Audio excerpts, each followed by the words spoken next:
This is Office Hours, where the brightest entrepreneurial minds in business, sports, and entertainment get together to talk about success, failure, and everything in between. Take a deep dive into the mindset it takes to excel as our unbelievable hosts and guests share with you the strategies and tools they've used to dominate their respective fields. On this episode of Office Hours, Danica Patrick, Jimmy Mistry, Sadhguru, Zach Wiener, and Rory Kutaya. How do you decide what it is you're going to be passionate about? Well, I don't think I decide. I think that's the point. I think you find it. Literally anyone could be their own QVC or home shopping network. What's your mindset when you're building a company? If you do not invent misery, you will be happy. I love that. He's approaching business as a spiritual discipline. David Meltzer hosts Office Hours. Our next guest is Sadhguru, yogi, mystic, visionary, and founder of the Isha Foundation. Back to the Universal Office Hours here, and I have my partner in my pursuit. He has promised to take the bigger burden of empowering the world to be happy. I've committed to at least 1 billion people to be happy. Sadhguru, welcome to Office Hours. Yeah.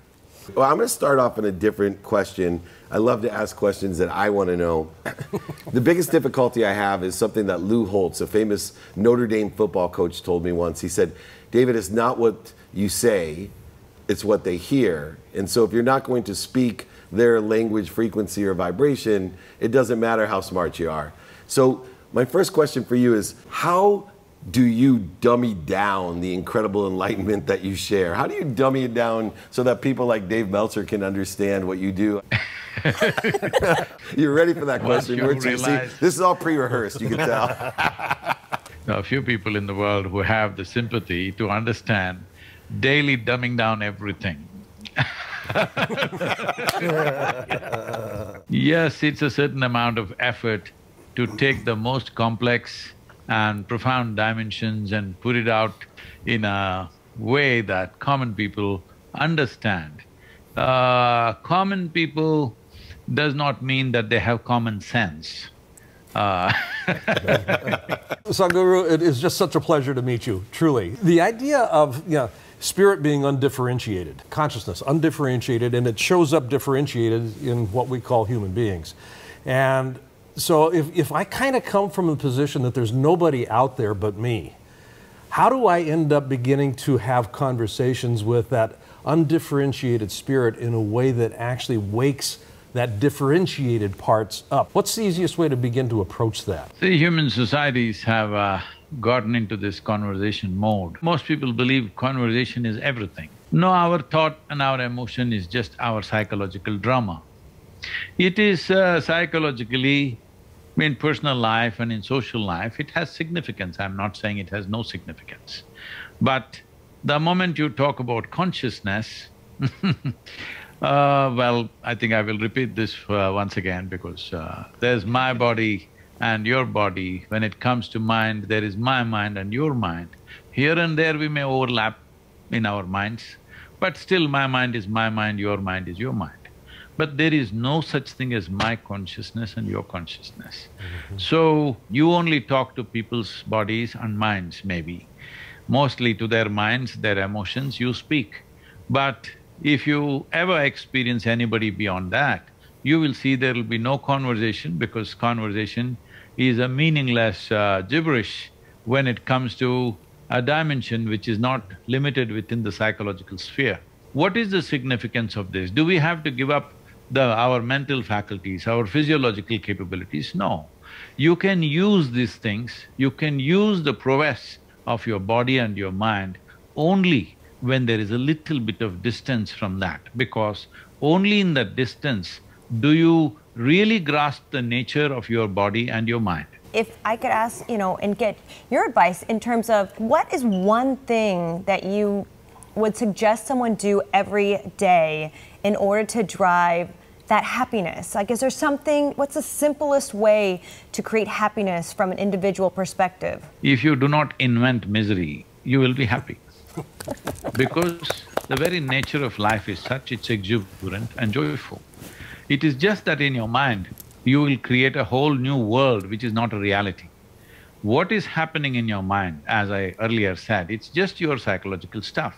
But the moment you believe what's happening in your mind is existentially true, then all these miseries come because this is your creation. There is no such thing as misery. Only the misery happens in one's mind. Suffering happens only in one's mind. It never happens in the air around you. If we understand this much, if you know all your experience happens only from within you, if you're conscious of this, and if you're in charge of it, well, would you cause misery or joy to you? Because both misery and joy are produced by you. Why would any human being produce unpleasantness for themselves? Simply because they're unconscious that they are creating it. When you were a child, you were simply joyful for nothing, isn't it? So what happened? Oh, we grew up. Well, you're at the age of 5, if you were so joyful, by the time you were 30, you should be ecstatic by normal standards of growth. I love that. I'm listening to you, and I feel like you guys were dumbing it down for me, Dave. And so thank you. But I'm getting inspired listening to you. Dave's one of my coaches and mentors, and he talks highly of you. And so he's helping me find a way to be more spiritual in life and a way to really take it to the next level. Talk about mentors or coaches. Who was your mentor or coach that helped get you to where you are? Yeah. This is… I must tell you, now you asked for something, I must tell you my problems now. Okay. Well, there we go. You got four of them. You got 4 of them right here. You simpled it down for me, so I thought I'd throw something out there. You know, I was just 25 years of age. By then, I was in business for nearly 5.5 years at that time.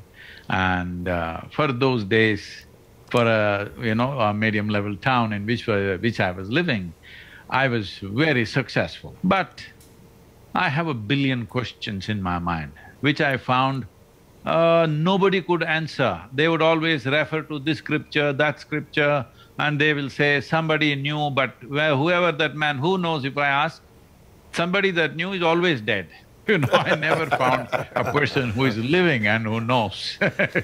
That never happened to me. Nobody really had answers for everything. So one afternoon, I just went and sat somewhere. I rode my motorcycle, parked, and I went and sat on a hill. Suddenly, I just burst into ecstatic states. I thought this is 10-15 minutes, but this lasted for about 4.5 hours. I never realized this. For the first time, I have tears of ecstasy flowing out of me. My shirt is all wet. For 4.5 hours I'm sitting there. But in my experience, I thought it must be 10-20 minutes like that. I was just looking at this, what is it? What is it that makes me burst into ecstasy like this? Then I realized that if I don't mess with my mind, if I do not put my hand into my mind, everything in my system just bursts into ecstatic states. Then I sat down and made a plan. I was 25, you know. I thought within 2.5 years, I will make the entire world ecstatic, but 39 years, here I am.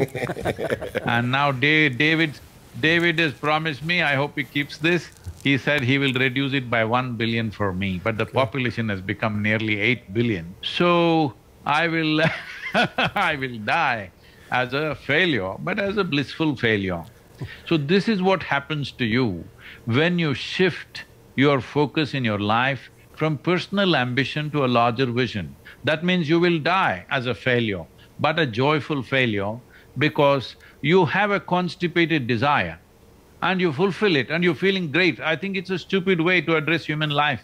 When human life has the potential to explore just about anything, you set a small desire, get there and think, I've made it in my life. This is called ambition. I think ambition is just a constipated expression of human consciousness. Wow. Well, once again, you didn't disappoint, and I hope I don't disappoint you. I am still standing by my commitment. The incredible Sadhguru. Be sure you check out his new book as well, Karma Yogi's Guide to Crafting Your Own Destiny. You got to dream for what you want. Everything and all meaning is found within yourself. You give meaning to everything you see. So let's give a happy meaning to our lives and share abundance with one another. Thank you. Bless you, my friend. Namaskaram. Thank you, all of you. What a journey we're taking today. Wow. That was fun. Your comment, wow. Yeah. Did I tell you? Yes. I loved it. You don't love it, you live it, Kim Perrell. I love it. I love if it. anyone knows Kim Perrell, she has happiness in her heart like nobody else that I've ever met, and that's why you're so successful. And it makes sense. I mean, I have 5-year-olds and they're happy, and if at 30 you're happy, you should be ecstatic, right? Like, it's a good reminder, I think. Like a simple way to remind you to just look at things in a positive way, right? I appreciate all three of you because I know whether it's consciously, subconsciously, or unconsciously, all three of you. Pointing to me for unconscious. Because you're a higher being. It's unconscious competency, as you would say, my friend.